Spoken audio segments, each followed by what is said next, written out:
କେନ୍ଦ୍ରମନ୍ତ୍ରୀ କହିଲେ ଓଭୋ farm world class କେମିତି ୱାର୍ଲ୍ଡ କ୍ଲାସ୍ ଏବଂ ଆଗକୁ ଓଭୋ ଫାର୍ମର କ'ଣ ରହିବ ଲକ୍ଷ୍ୟ ଯେହେତୁ ଆଗରୁ ମାନେ ଫାର୍ମ ଭାରତର ଅଣ୍ଡା ବା ଓଡ଼ିଶାର ଅଣ୍ଡା ପାଉଡର ଫାର୍ମ ଦେଖନ୍ତୁ ଫାର୍ମ ଗୋଟେ ବ୍ୟବସାୟ ଏଇଟା ଗୋଟେ ଅନ୍ୟ ପ୍ରତିଷ୍ଠାନ ଏଇଟା ଗୋଟେ ଫୁଡ୍ ଇଣ୍ଡଷ୍ଟ୍ରି विशेष करी जहाँ भी आमर इटा प्रोडक्ट अच्छी तार मार्केटा विदेश रे अच्छी तो गोटे रप्तानी भित्तिक शिल्प फूड इंडस्ट्री जो एक्सपोर्ट हो तो से बहुत क्वालिटी कंसर्न्स थाए तो एमती तो आम देशर बहुत रेस्ट्रिक्शन अच्छी यूरोप को जापान को पठेवाई जो मार्केट को आम टार्गेट करुँ तो से आमको बहुत प्रिकॉशंस ने पड़ी बहुत सोफिस्टिकेशन अच्छी प्लांट एंड मशीनरी जो मैंने ये कर्मचारी मैंने भी अच्छा से हाईली क्वालिफाइड कर्मचारी अच्छा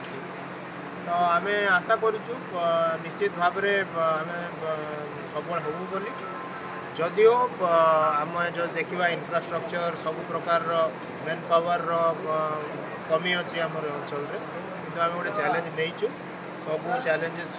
सत्वे आम ये गढ़ी तोलू बोली तो आम आशा करूँ समस्त सहयोग आमर यहाँ निश्चित भाव